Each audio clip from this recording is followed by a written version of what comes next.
A'udhu billahi minash shaitanir rajim. Bismillahir rahmanir rahim.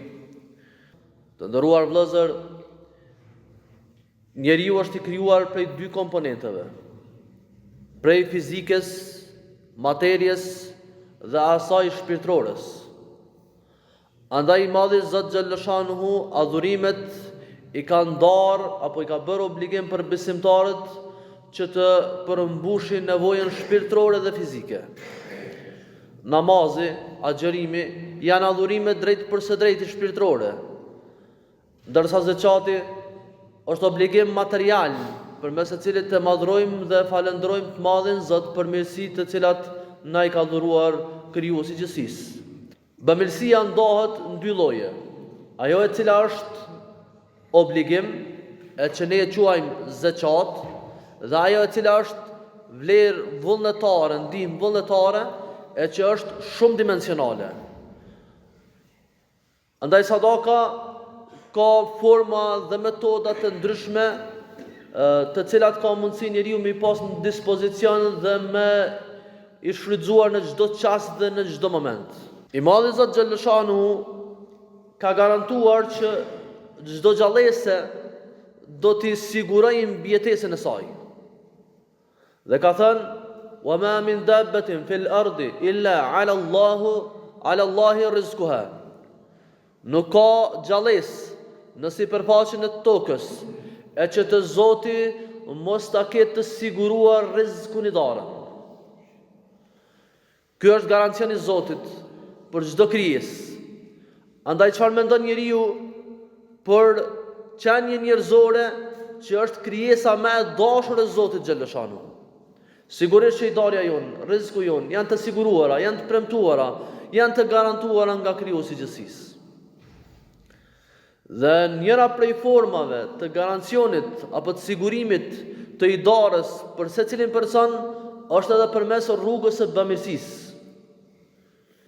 Duke ditur I Madhi Zot xhallashanuhu që njeriu është gabimtar, harron, mund të neglizhojë proceset e caktuara, aja ka bërë obligim që besimtari ta shtri dorën e mëshirës, rahmetit, ndihmës ndaj atij I cili ka nevojë.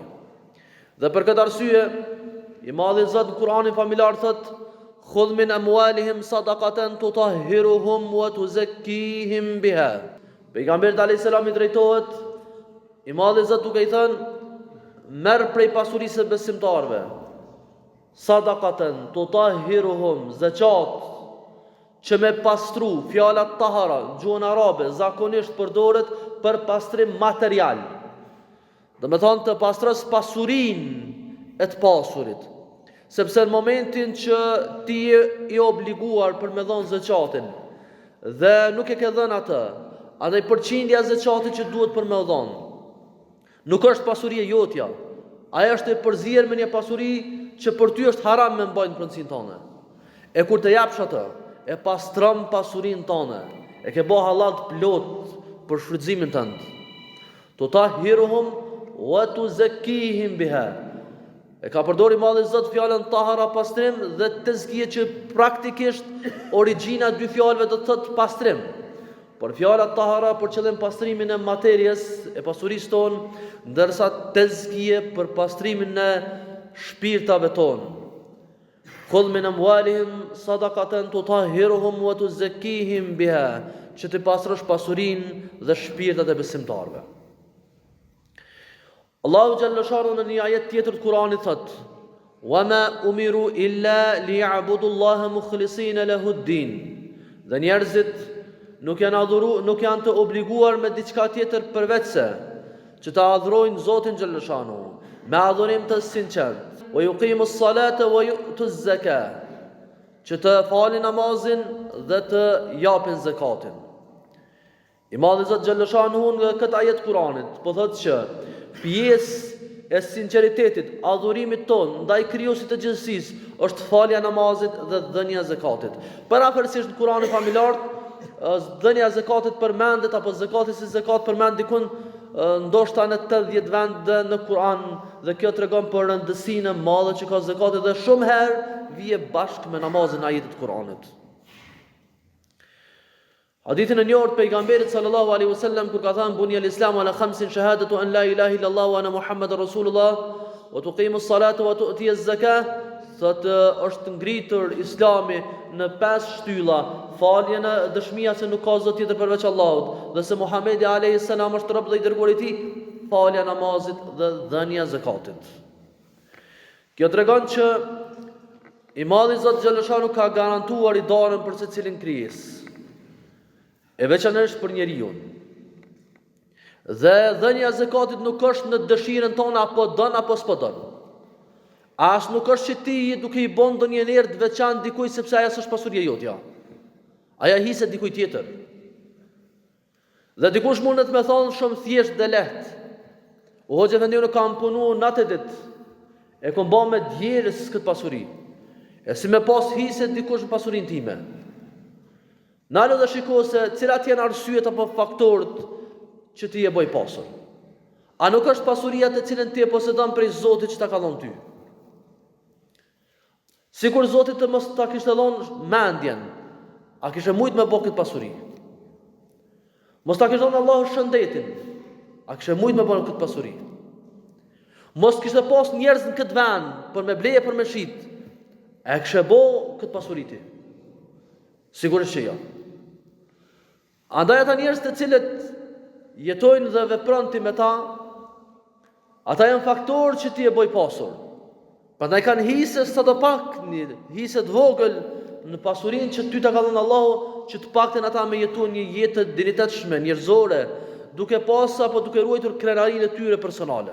Zakat po çoj ka 1% e pasurisë, jo këtë pasuria. 1% e vogël, e ajo është 2.5%. E besimtarët e kanë obligim me dhënë zakatin.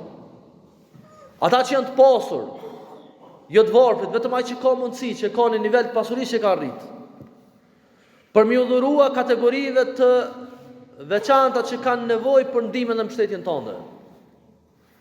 Me njetë, me bon njetë që me qenë zakat kjo. Por sigurisht që adhurimet e kanë edhe kohën e veçantë. Prandaj e kanë atë limitin vjetor që për çdo vit kalendarik duhet për me dhënë dhe për me nxjerr zakatin. Por kush konsiderohet njeri i pasur? Kush janë ata të cilët e kanë për obligim me dhënë zakatin? Çdo person i cili posedon pasuri, vlerat të cilës arrin 91 gram ari prej tollave, prej arit argjendit, apo edhe prej mallrave të cilat kur i ka ble me njetë me bot tregtime to. Kur krejt këto bëhen bashk, nëse arrin vlerën e 91 gram ari, që përkthyer në vlerë monetare në vendin tonë, në këtë vit është vlerësuar 7.371 euro. Kush i ka 7.371 euro në pronësinë e tij, prej arit, argjendit, mallit, tregtisë nëse ka blerë me njetë për me tregtuar me ndonjë mall, ky person e ka për obligim për me dhënë zakatin. Vetë se duhet me pas konsiderat që nëse në moment, për shembull në këtë vit, i kam 7.371 euro prej arit, argjendit e mallit tregtisë kështu me radhë. Dhe në këtë rast, mo është plotësuar një vit kalendarik hënor me 5 Ramazan e kom arrit këtë vlerë, dhe me 5 Ramazan e kam këtë vlerë prapë ose ma shumë, e kam për obligim për me nxjerr zakatin që llogaritet 2.5%. Kështu që çdo person i cili posedon këtë sasi të pasurisë e ka për obligim amanet prej Allahut, sikur që është falja namazit, sikur që është agjerimi Ramazanit, sikur që e ka për bërç me shku në haxh, ky person e ka për obligim për me dhënë zakatin apo një pjesë të pasurisë të cilën e potencuam më lart. Ata të cilët posedojnë bagti, nëse i posedojnë 30 bagti, qoftë viça, lopë kështu me radhë, zbashku krejt, i duhet për me dhënë një vjeçare. Nëse i posedon 40 bagti, atëherë jep një 2 vjeçare. Ndërsa nëse kalon në 60, se tash prej 40 në 60 s'ka kur gjë. Nëse kalon në 60 i jep 2 nga 1 vjeçare. Nëse kalon në 70 i jep 1 2 vjeçare dhe 1 1 vjeçare. Dhe për çdo 10 shkon duke u ushtuar tjetra.